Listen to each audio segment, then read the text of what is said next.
Envejecer no se parece a la publicidad de los fondos de pensiones. A la vejez le llaman la edad dorada y a mí me queda siempre la pregunta si es verdad que a esos años todo brilla. Yo dudo que todo lo que brille sea oro, sobre todo porque he visto cómo trata esta sociedad a los viejos.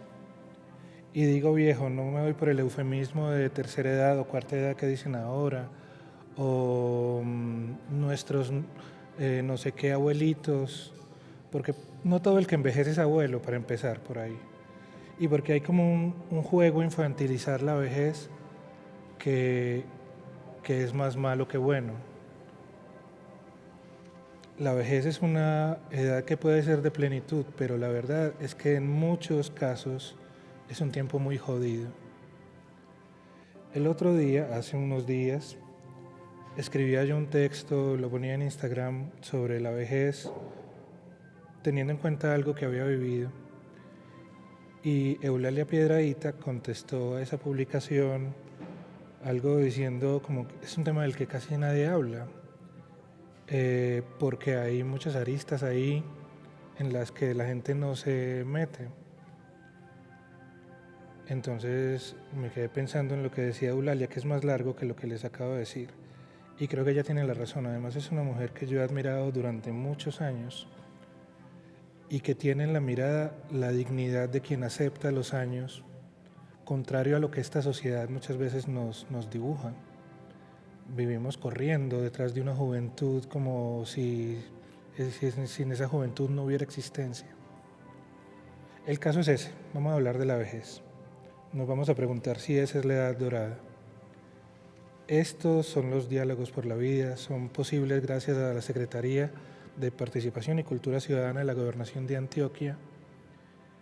Y nada, vamos a empezar el programa. Ya les muestro con quién estamos.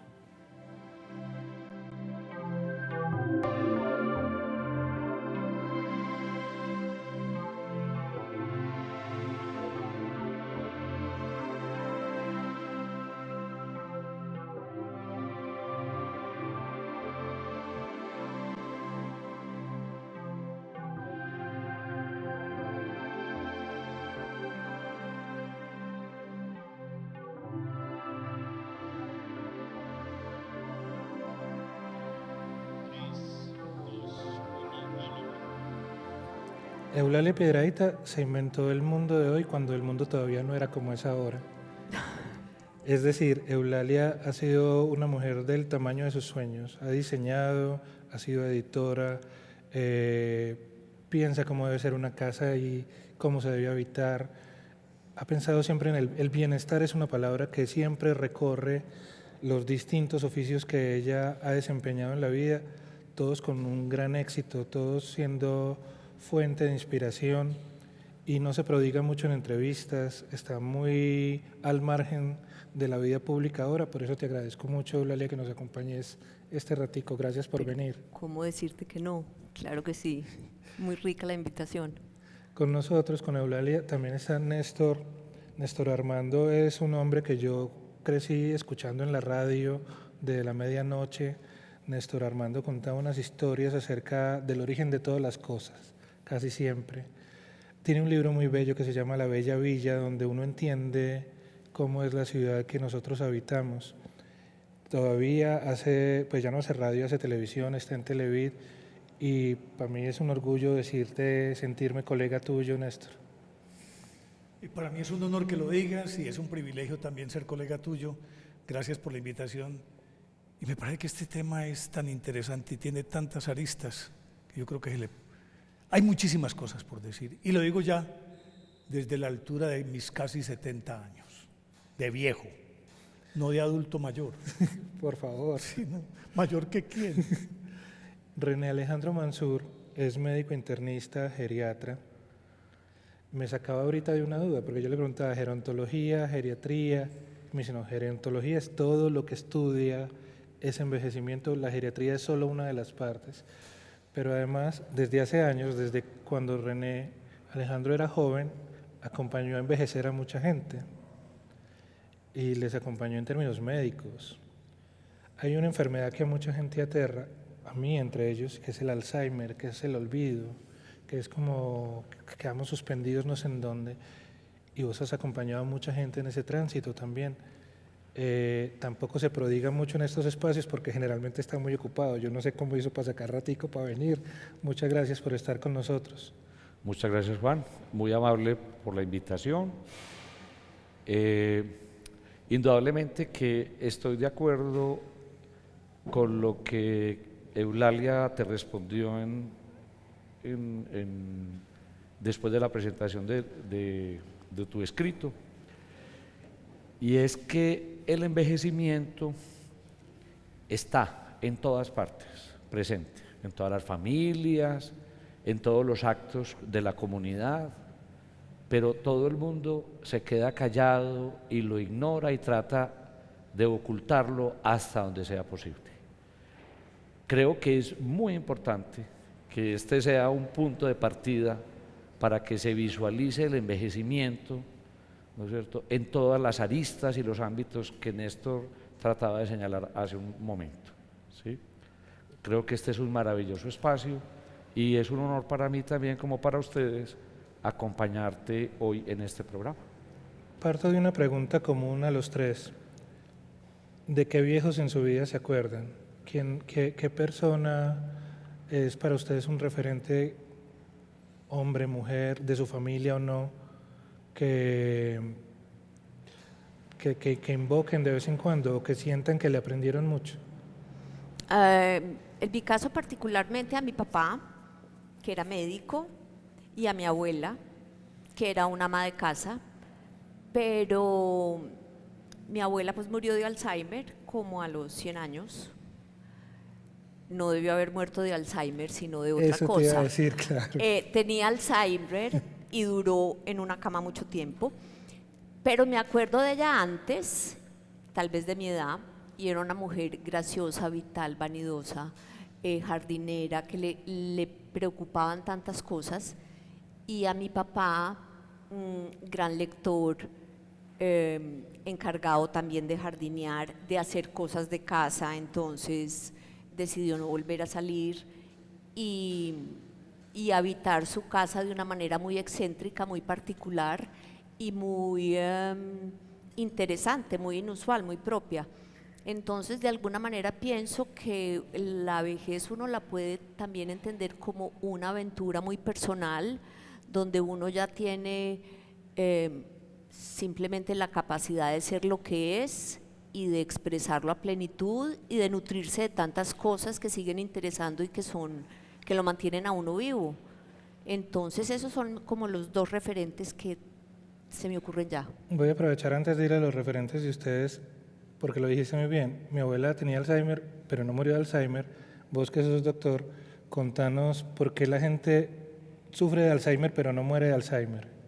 Bueno, la enfermedad de Alzheimer es una de las causas de demencia, ¿sí? El término demencia viene del latín dementia, que significa sin mente, sin memoria. Entonces las enfermedades que tienen como característica alteración de la memoria, ¿no es cierto?, más alteración de otras funciones mentales superiores, se llaman demencias. El 50% de las demencias en cualquier parte del mundo son causados por enfermedad de Alzheimer.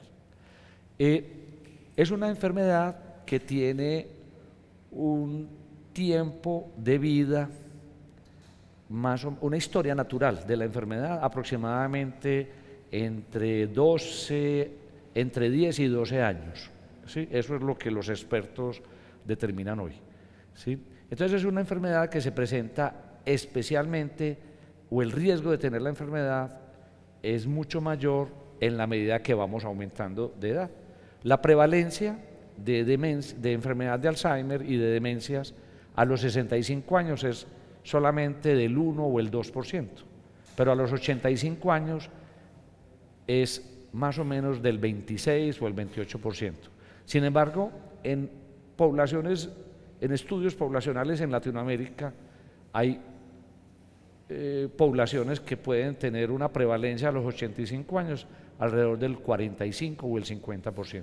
¿Y el Alzheimer no mata? El Alzheimer no mata, pero sí lleva, ¿no es cierto?, con el deterioro funcional y cognitivo que va ocurriendo con la enfermedad de Alzheimer, van apareciendo enfermedades que sí le causan a uno la muerte.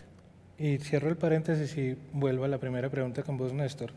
¿Qué viejos te han inspirado que vos recordés, Yo así no sé como si fue hablarle la a los fortuna suyos? o el infortunio de mi abuelo materno.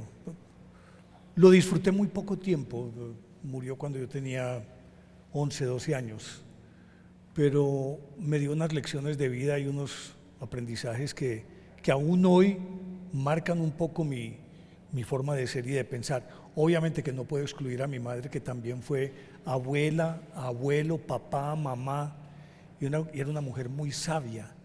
Entonces, como nosotros somos una cultura educada con refranes, son postulados de vida que por más que uno los estudie de cada refrán, uno puede escribir tomos y tomos y tomos, entonces te marca profundamente cada una de esas sentencias. En este caso mi abuelo y yo creo que mi madre. Y ahora volviendo a vos, ¿qué viejos han marcado tu vida?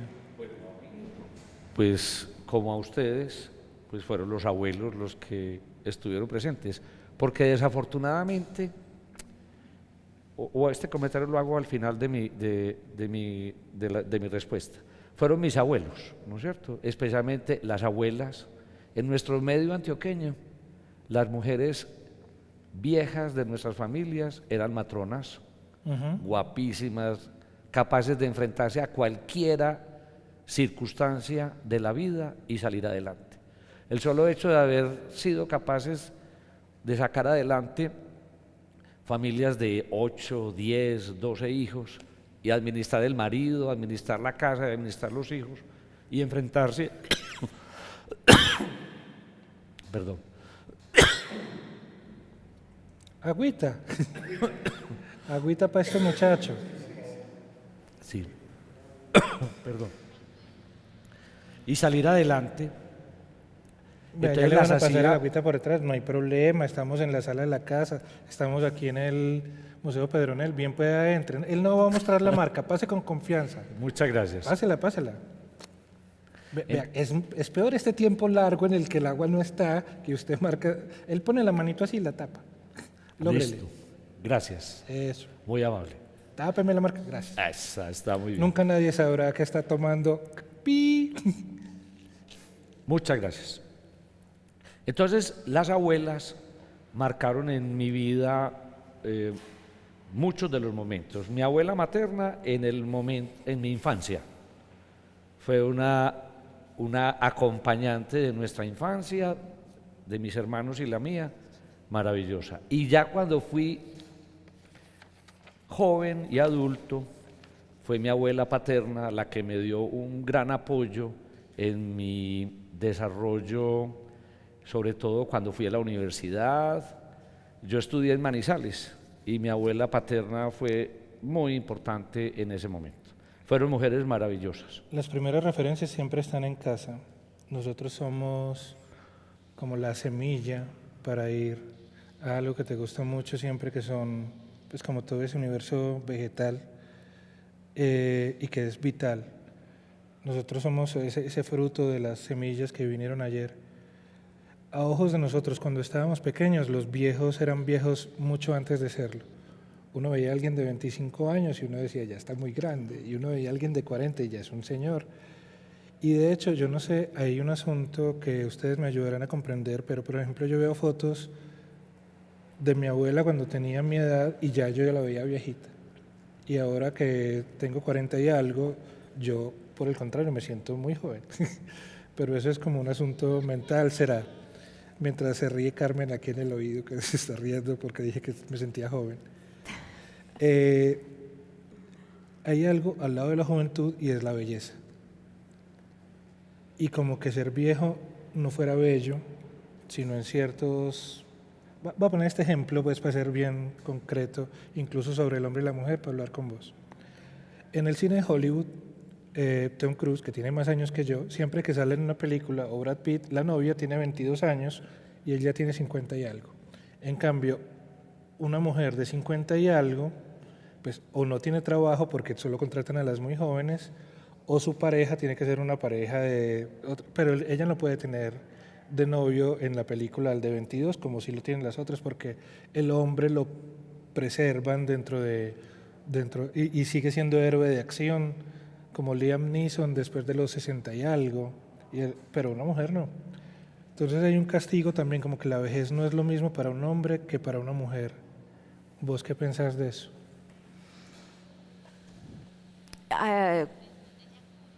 Pues no, uno solamente puede tratar de vivir con dignidad la etapa en la que está. Cuando yo estaba chiquita y pensaba en los grandes, en los mayores, en los viejos, yo creía que esa era una etapa terminada, como algo que ya estaba construido y definido. Ajá. Y no, todo está en construcción y uno se piensa y uno se mira y uno trata de entenderse. Obviamente a los hombres les va mejor en esta cultura que a las mujeres, y un señor sin pelo es muy atractivo y una señora sin pelo es una calva. Entonces, Eso marca. ¿qué Claro. podemos hacer? Tratar de buscar la gracia en lo que hay, porque a mí me parece que embellecer es un acto de resistencia, es un acto de sentirse uno vivo, de sentirse uno con ánimos, de sentirse uno disfrutando, y la belleza que hay a la edad que hay. Obviamente a los 31, a los 60 hay otra, y a los 90 habrá otra, que simplemente se trata de dignidad, y con eso es suficiente. Pero cuando yo veo a Tom Cruise operado, que me caía muy bien y que ahora me cae muy mal, Porque se yo digo, resistieron. no, pero ¿qué es este bobo? ¿Quién quiere ser novia de este señor? Que ya es una máscara. Entonces pienso que el atractivo también está en la edad mental del que esté con uno. Y el que tenga la edad suficiente para estar con una vieja será el parejo de una vieja, y si tiene edad mental para estar con una de 25, pues será uno que le gusten las de 25, porque entonces los señores muchas veces no quieren hacer esfuerzos en buscar significados nuevos y hablar con una mujer, sino siempre sentirse poderosos frente a una niñita chiquita a la que la tratan y le hablan como a una niñita chiquita, o sea, le dicen dónde se sienta, dónde va a almorzar y qué se pone. Entonces, obviamente uno pierde facultades mentales y físicas todas, y lo vemos todos los días en el espejo, pero hay más cosas y hay que afrontarlas como Pero vienen, dicho creo yo. Has dicho una palabra que creo que, e intentaré que recorra toda esta conversación de esta hora. La palabra es dignidad, porque ser viejo no es ser indigno. Ser viejo no es perder la gracia, en el sentido amplio de la palabra gracia, y vos lo sabes bien, que con las palabras todos los días tenés un enamoramiento en tu escritura. Volvemos en un momentito, estos son los diálogos por la vida. Hoy estamos hablando de la vejez, un tema del que todos nos tenemos que sentir parte.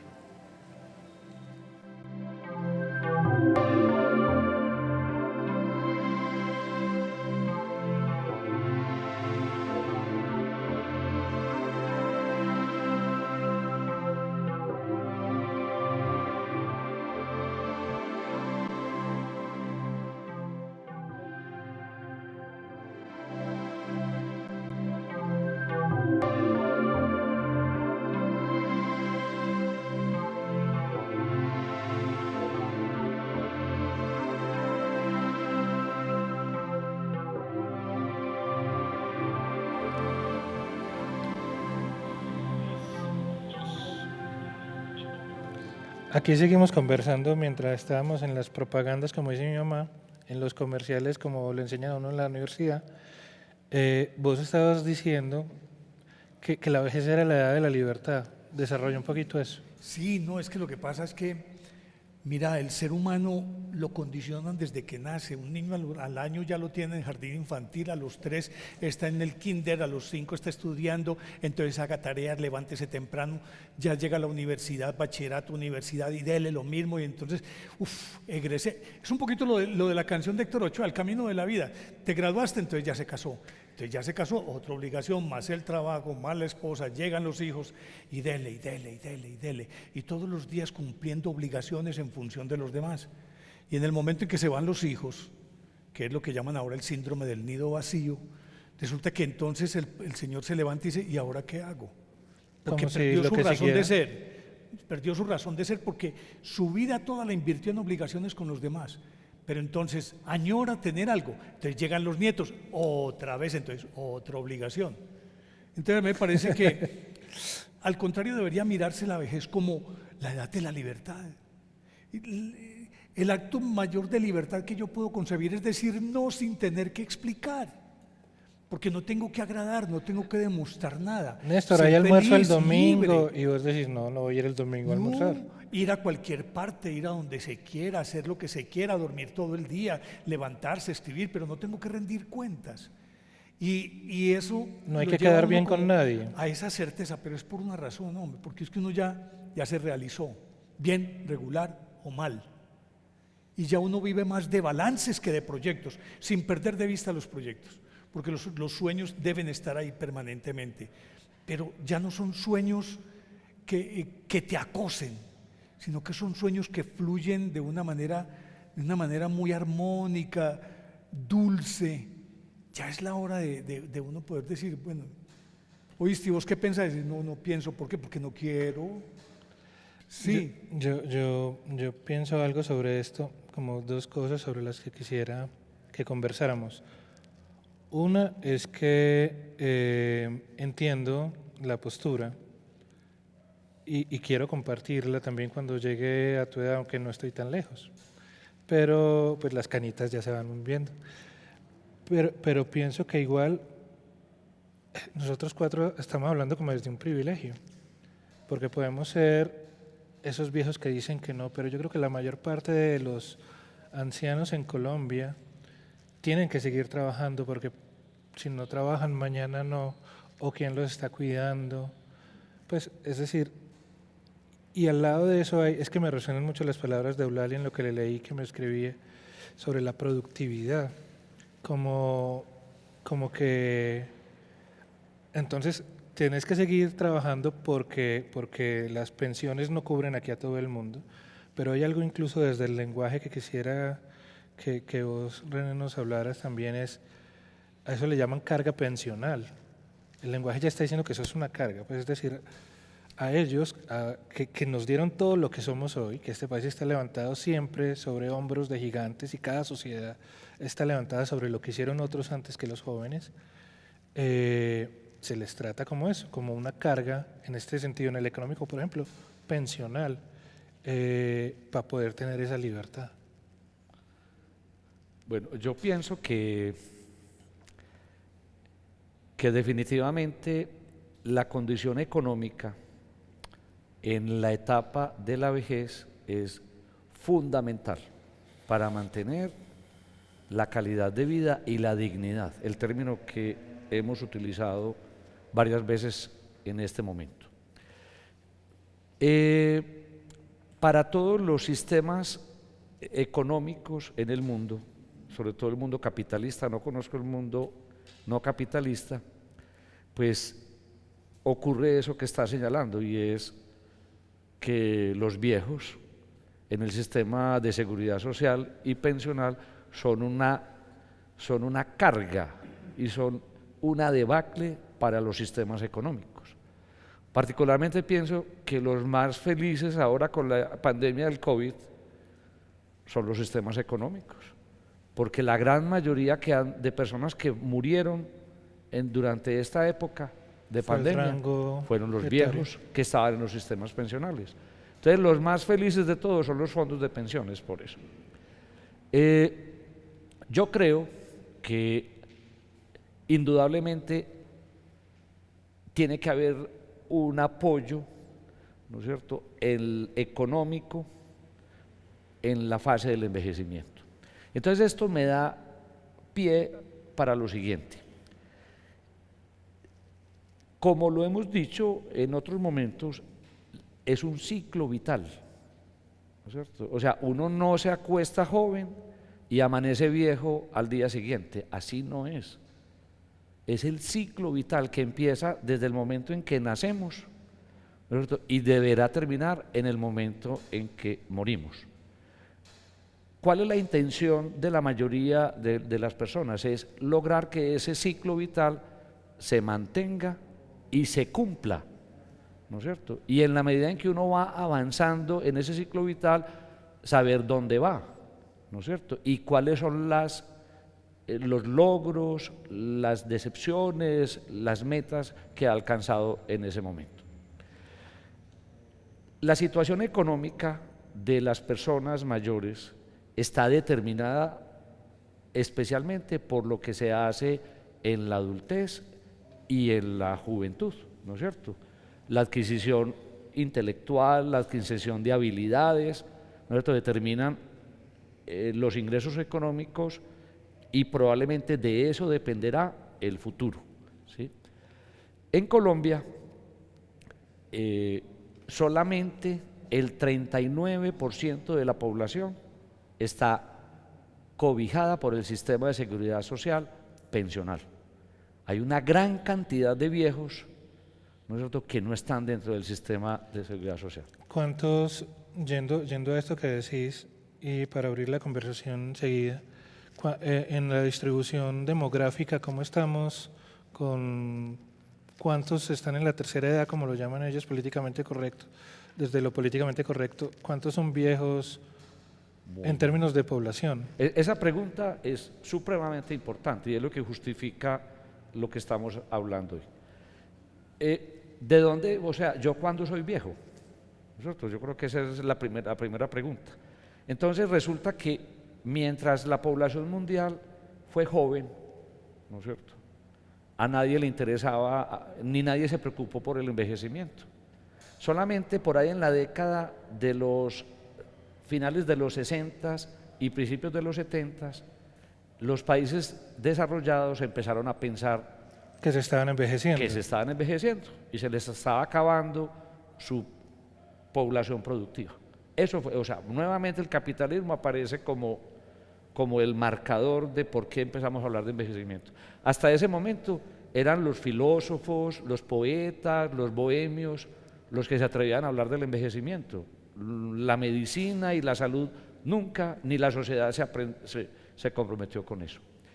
Entonces, lo que veíamos en Japón, por ejemplo, era que un viejo allá podía ser a los 86 años, como es la expectativa que tienen hoy, ¿sí? Pero en las selvas colombianas, por ejemplo en el Pacífico, en el Chocó, quizás ningún individuo de los que están en el interior podrá ir más allá de 45 años de vida, o sea que a los 40 años ya están eres siendo viejo en viejos. esa comunidad. Entonces, ante esa concepción tan particular sobre el envejecimiento, la Organización Mundial de la Salud hizo en 1982 la primera reunión mundial de envejecimiento y ahí se determinó que somos viejos en los países subdesarrollados como el nuestro a partir de los 60 años y en los países desarrollados a partir de los 65 años. En Colombia, de acuerdo con el censo de 2018, ¿sí?, tenemos casi el 10% de la población mayor de 60 años. ¿Sí? Entonces, yo también los invito a ustedes a pensar, entonces, ¿cuál es la población en los países desarrollados? O sea, ¿qué porcentaje de la población en los países desarrollados es mayor de 65 años? Más del 14%. Claro, y ahí se encuentra uno, y ustedes recordarán, Eulalia y Néstor, por ejemplo, casos como el de Canadá, que invita a la gente a Claro. migrar hacia...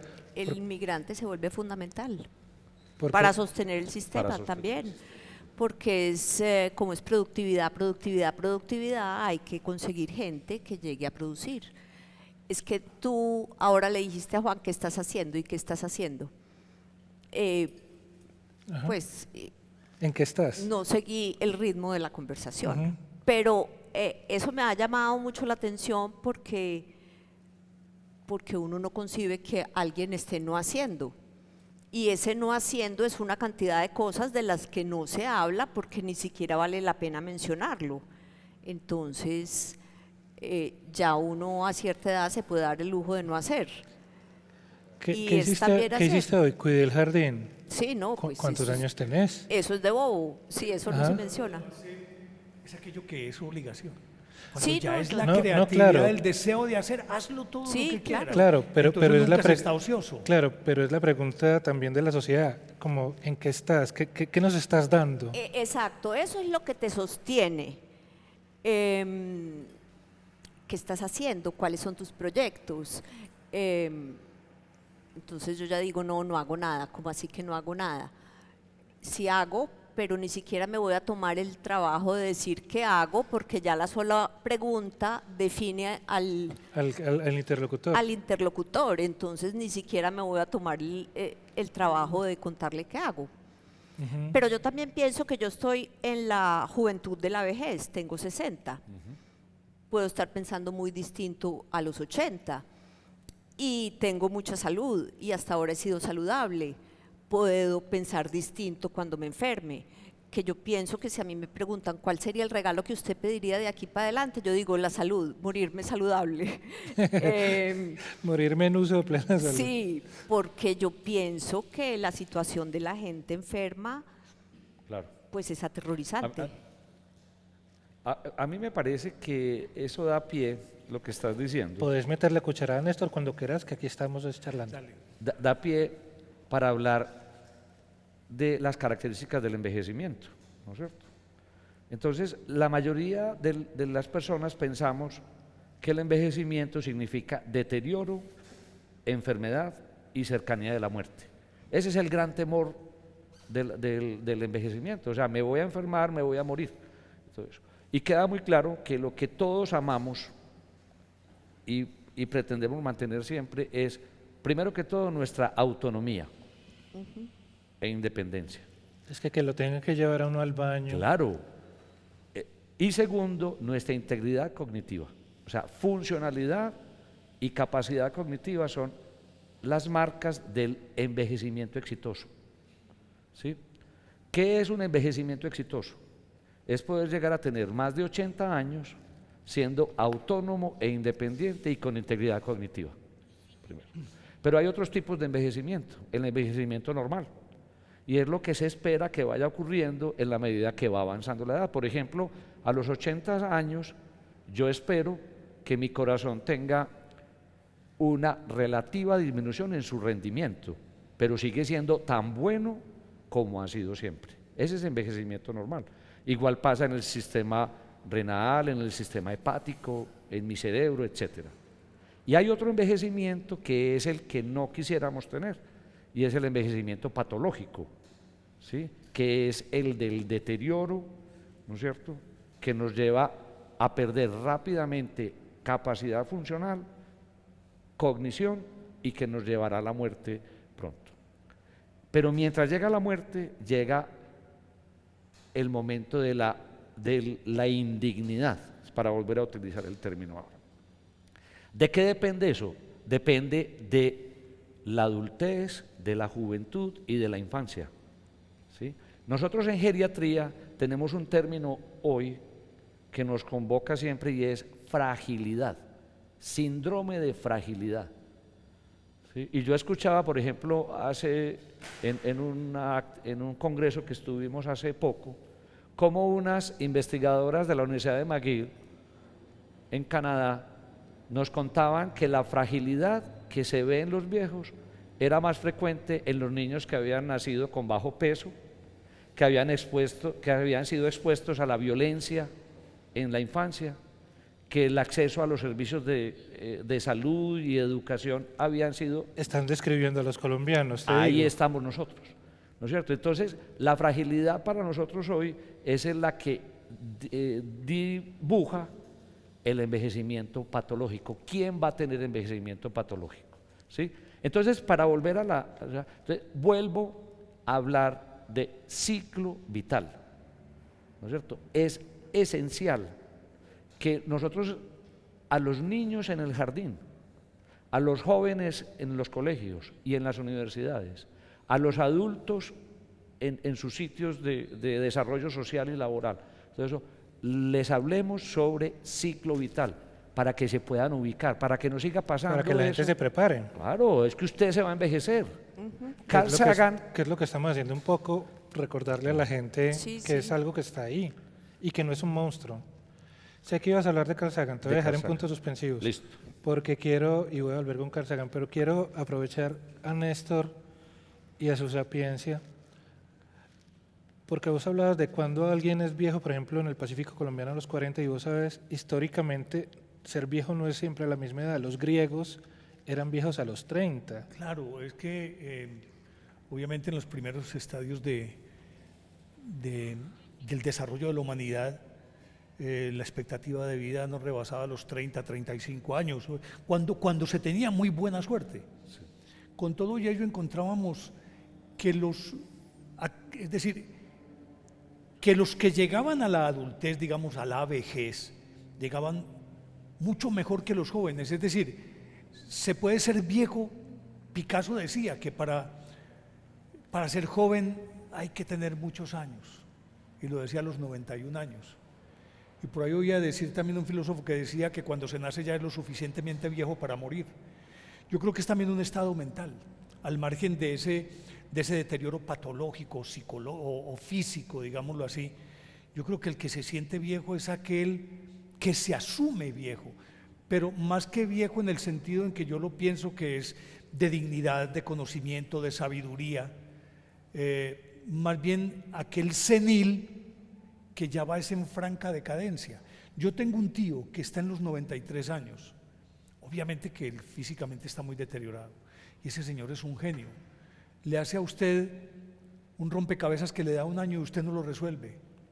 Imagine que él llegó y se inventó un aparatico ahorita de 80 años, que es como un ganchito que te lo pones aquí en el dedo y puedes alzar una olla, porque aplica principios de física, la lucidez mental. Entonces yo creo que el hombre tiene la edad de sus ideas. Uno es tan viejo como uno cree serlo, pero yo creo que es demasiado relativo. Hablabas de la expectativa de vida de los japoneses. En este momento en el promedio mundial está por los 80, 78, 86, 80. no, están en 86. No, los japoneses, pero yo digo a nivel mundial, promediando estamos De por la los población 75, mundial. por los 75. Eulalia ahorita hablaba de eso, cuando le decían, no, es que tiene 30, es que está muy viejo, y lo oigo ahora con mis nietos, ¿cierto? Dice, no, es que es un señor todo viejo, tiene como 25 años. Y entonces uno Es su dónde está perspectiva, ahí. porque es que uno ve las cosas desde la atalaya que tiene en ese momento. Yo me pongo a mirar ahorita y todos los que veo de aquí para abajo son sardinos, Son jóvenes. y todos los que veo de aquí para arriba son chitos, son viejitos. Es Eso como lo- también, eso es mucho más, yo creo que es, la vejez también es una actitud mental. Hay algo ahí que quiero decir, 3 cositas breves. Lo primero es que cuando yo era pequeño, la calle era un lugar gigante, y cuando volví a la casa todo se había menguado, todo se había encogido, y yo sé que la calle no se encogió, simplemente fue que yo crecí. Es que, perdón, te interrumpo porque dijiste ahorita algo, que habías crecido oyéndome a mí. Y yo recuerdo que una vez estaba haciendo un programa y llegó una invitada que tenía como 80 años. Y cuando me vio me dijo, ay, yo lo oía a usted desde que yo estaba chiquita. Yo era con 80 años. Entonces mira que es también, Sí. yo diría que esto también de la vejez está muy asociada con experiencias, conocimiento y sabiduría. Y con lo Entonces, relativo, cualquiera que, obviamente yo llevo 50 años trabajando en esto, cualquiera que tenga 60, 70 años que me empezó a oír, pues, obvio que me está oyendo claro, desde que era niño. lo que pasa es que está Muy todo muy charro eso, chiquito, ¿no? claro. Para ir a las propagandas que dice doña Amparo, 2 cosas. José Saramago, el primer libro que publicó, lo publicó a los 47, 49 años.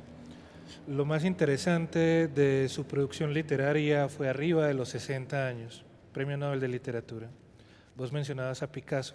Yo quiero mencionar a Ida Vitale, una poetisa o poeta que invito a leer, uruguaya. Se ganó recién hace un año largo o dos el premio Princesa de Asturias.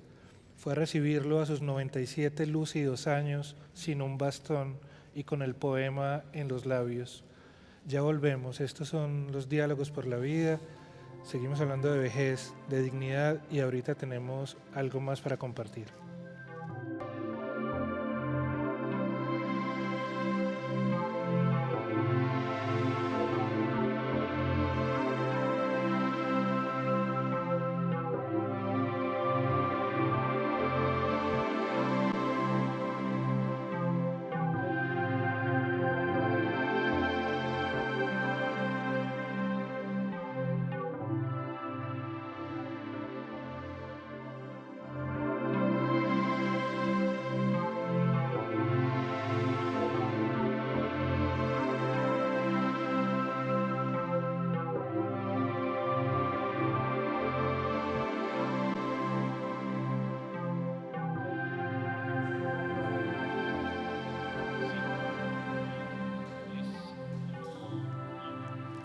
Obviamente el mundo era otro cuando Alejandro Magno a los 27 años ya era el emperador de la mitad del mundo conocido.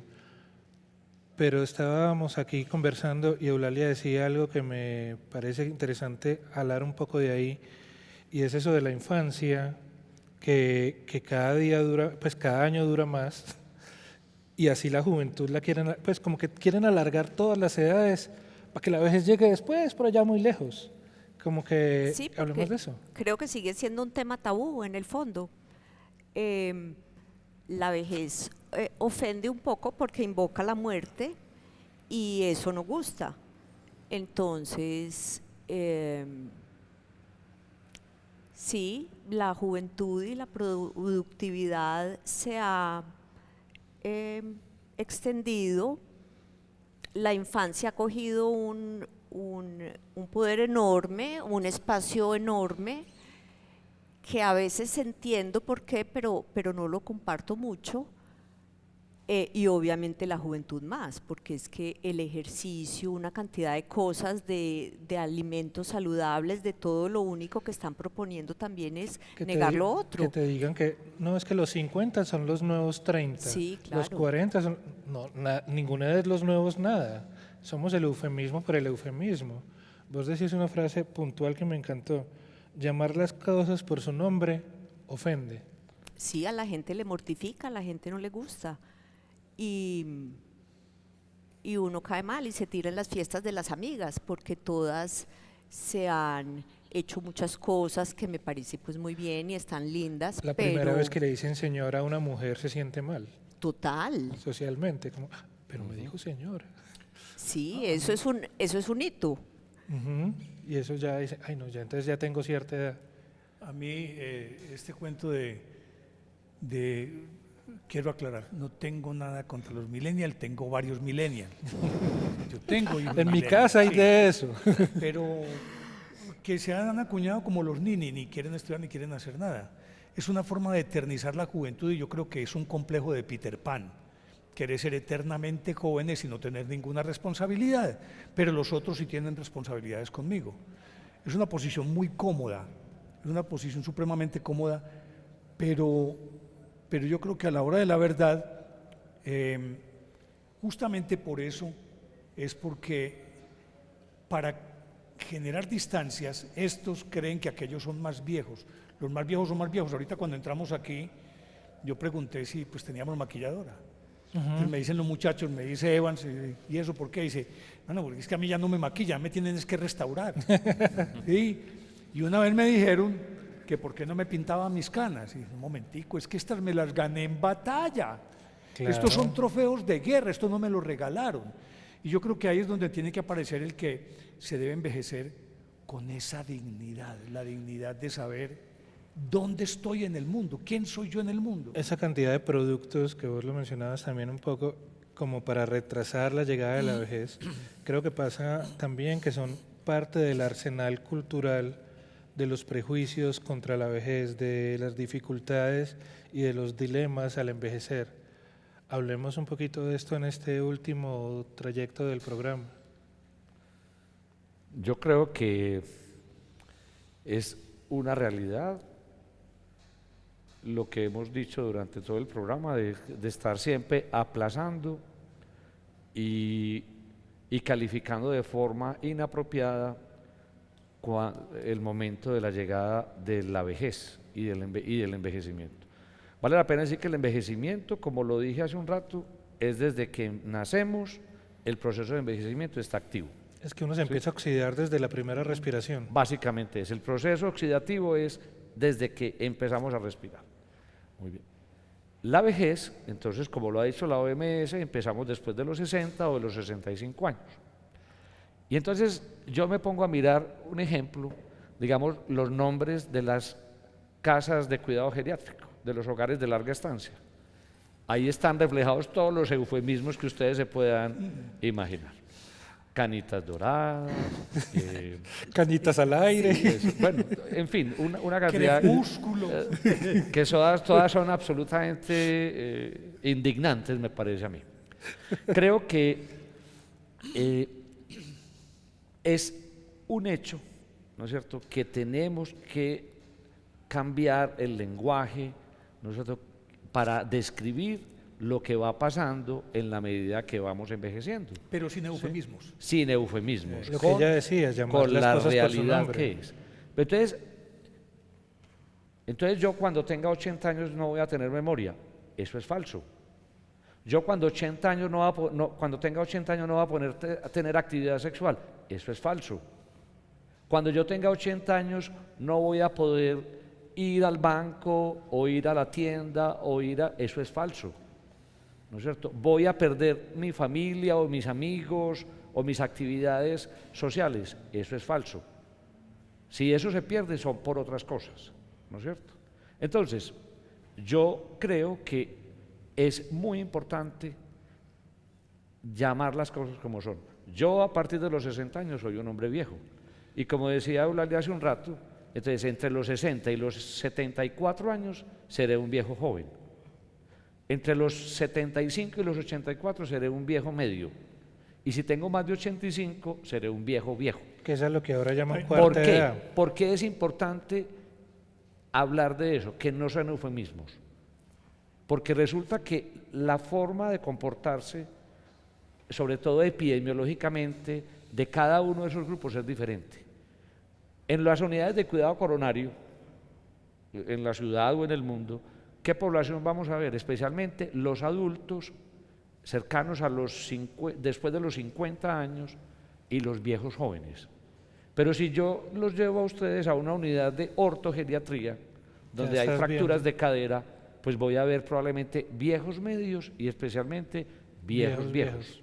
O a una unidad de psicogeriatría, donde las demencias son prevalentes. ¿A quiénes voy a ver allá? Desde la última A los estado. viejos. Entonces sí tiene utilidad uno ubicarse en qué momento de la vejez está. Hay algo sobre el lenguaje que quisiera que no se nos fuera a escapar a terminar el programa sin hablar de eso. ¿Qué piensan ustedes de la infantilización de la vejez? Eso que, ay, es que ahí llegó el abuelito. Ofensivo, total. Denigrante. Incapacitante. Hace poco se murió un tío como de 97 años y en algún hogar de esos de canitas felices le decían, no me acuerdo, abuelito, venga abuelito, pues no era pariente, no eran. Además es tan colombiano tratar de ser querido en todas las conversaciones, tratar de ser muy meloso, muy que nadie se ofenda, adornar mucho para llegar al punto. El diminutivismo. Sí. Y con cariñativos, pues aquello Sí. de el abuelito, la casita, los zapaticos, el carrito. Entonces, Venga, yo le ayudo a horrible, vestir. Pues es como, porque uno se lee a uno mismo y uno sabe pues en qué momento está llevado y entonces eso otro es inútil, innecesario. hay algo que también quiero para tener como un punto alto, es recordar que para las sociedades históricamente, desde las primitivas hasta las más altas, siempre había algo que era como el consejo de ancianos. Obvio. La sabiduría. Aquí cuando hace años citaban a un consejo de sabios, venían obviamente los de más experiencia, los que sabían tomar decisiones porque habían vivido esa época. Porque lo que pasa es que eran sociedades ágrafas, no tenían escritura. Entonces los compendios de sabiduría eran los viejos. La biblioteca y por eso estaba... se les respetaba profundamente. Y aún en una sociedad tan patriarcal, porque la nuestra, aunque es una sociedad matriarcal, también tiene mucho de patriarcal. Entonces, pongámoslo los dos términos al mismo nivel, ¿con quién aprendían? Con los viejos tenían todo el conocimiento. Y ese conocimiento transmitido de generación en generación estaba nutrido de un montón de experiencias. Pero yo quiero apartar un segundito a esto que me parece todavía más grave que ese deterioro patológico y que yo creo que es el gran mal de este momento. Es que, y lo estoy generalizando, debido a los hipermedios o estas redes sociales, yo nunca he visto a la gente más incomunicada que ahora. Es Estamos más conectados y más irónico incomunicados. que ahora a mayor comunicación, menos comunicación, menos contacto. Y yo creo que al viejo, en este momento, el principal problema que tienen los viejos, independientemente de que vivan en un conglomerado, es la soledad. Pero la soledad entendida como aquel individuo que está tirado, que pasan y no lo ven. Cercano ¿cierto? al abandono. Pero es que también él no es consciente, porque es que yo creo que la soledad no existe. Nosotros creamos la soledad. Yo creo que cuando uno está solo debe aprender a estar con uno mismo. No estar solo, estar a solas con uno, que es uno de los miedos más terribles de la humanidad. Es ahí donde yo creo que tiene que aparecer el afecto, el cariño, pero ese afecto y cariño respetuoso, cálido, pero no... Es que amar es respetar. No como una haya o como un... Sí, un cuidador. Que lo está llevando un cuidador. Yo pienso que eso es muy cierto. Creo que vale la pena decir dos cosas. Indudablemente ser uno un viejo solo, mayor de 75 años, en cualquier parte del mundo es un factor de riesgo para morir. O sea, vivir solo no es una buena decisión cuando uno es viejo. Pero estoy de acuerdo con que los viejos están dentro de las familias, dentro de la comunidad, pero los viejos cada día, o sea, con algunas excepciones, ¿no es cierto? Con algunas excepciones. Los viejos cada día están más lejos de los jóvenes y de los adultos, ¿sí? Yo diría que hoy se está presentando algo, y es que las mujeres especialmente y los hombres desde hace rato pueden tomar la decisión cuando son jóvenes o adultos de seguir solos, ¿no es cierto? Y llegar a ser viejos solos y todo eso, pero porque no tienen un núcleo familiar como lo podemos tener otras Claro, personas. es que estar solo, y hay algo, y es que ninguna institución es inamovible, así como las familias y la constitución de la palabra familia ha variado.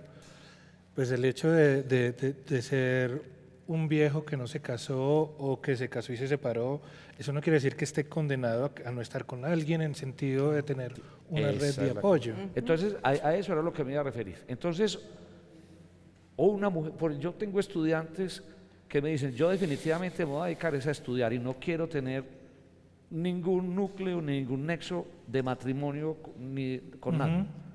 Eso es una excelente decisión, porque ella lo ha decidido así. Lo que sí les digo es que tienen que construir Esa red de soporte. el amor alrededor de la vida. ¿Sí? Perdóname, René, pero yo entro ahí porque hay una cosa que es muy clara en esta sociedad. Se muere el papá, no pasa nada. Todos siguen alrededor de la mamá. Y la mamá es el eje y aglutina y tiene el afecto y tiene todo lo que quiera. Se muere la mamá y queda el viejo solo y la familia regularmente se disgrega. Muy pocos son los que atienden al viejo. A la mamá sí, la mamá es la mamá y todos van donde ella y mi mamá y mi mamá y mi mamá.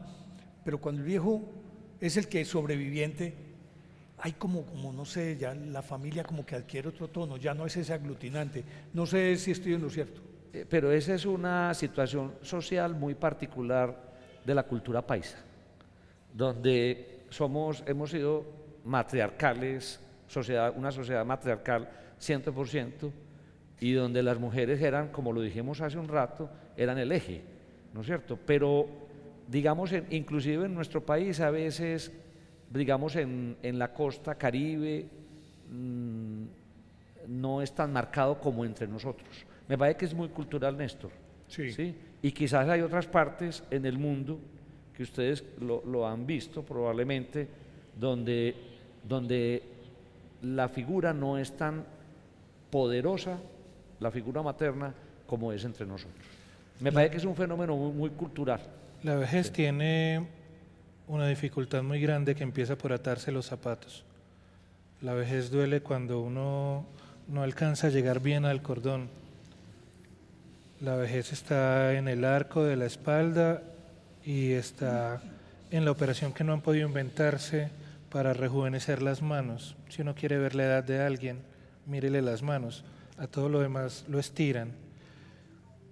Yo quisiera terminar este minuto que nos queda con Eulalia, que ha atravesado por la vida con un montón de actitudes vitales que a mí me generan gran admiración desde siempre, y preguntarte qué te gusta de haber llegado ya a esta edad, qué hay en esta edad que vos decís, soy feliz porque vivo esto.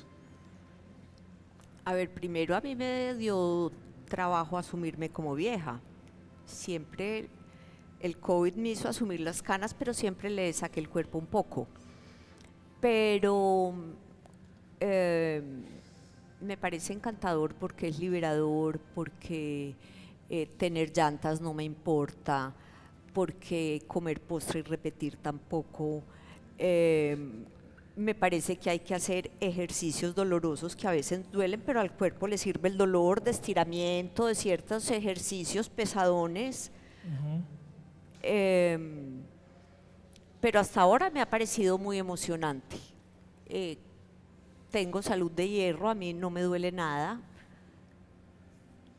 y ahí vamos. Entonces yo creo que hay que pues disfrutarse lo que hay, ¿qué más vamos a hacer?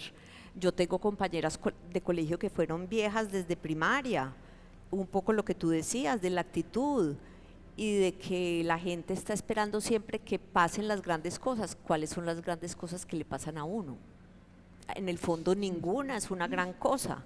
Usted las tiene que volver una gran cosa para levantarse al otro día con mucho ánimo, para que signifique, para que hayan hitos que tú creaste, no es per se ninguno.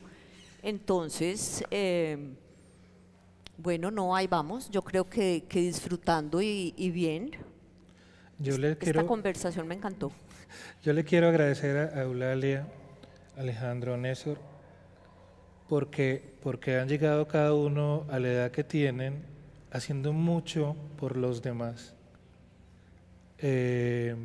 Yo seré menor unos añitos, no tanto más, pero yo he podido hacer muchas de las cosas que hago o conocer muchas de las cosas que he conocido gracias a las puertas que ustedes tres han abierto.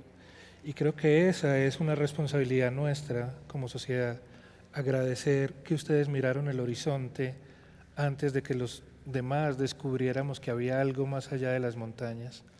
Esto es Diálogos por la Vida, es producido por la Secretaría de Participación y Cultura Ciudadana de la Gobernación de Antioquia. Solo algo más para decir, que lo diremos siempre: no hay violencia buena y violencia mala, todas las violencias son malas. La única forma de superar nuestros conflictos siempre va a ser conversando, dialogando. Para eso nos encontramos aquí. Nos vemos en 8 días más.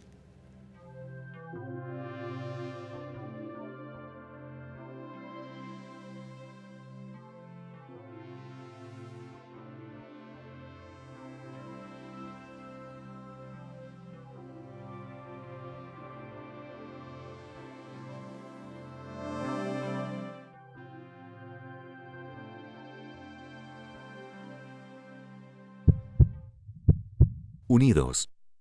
Gobernación de Antioquia.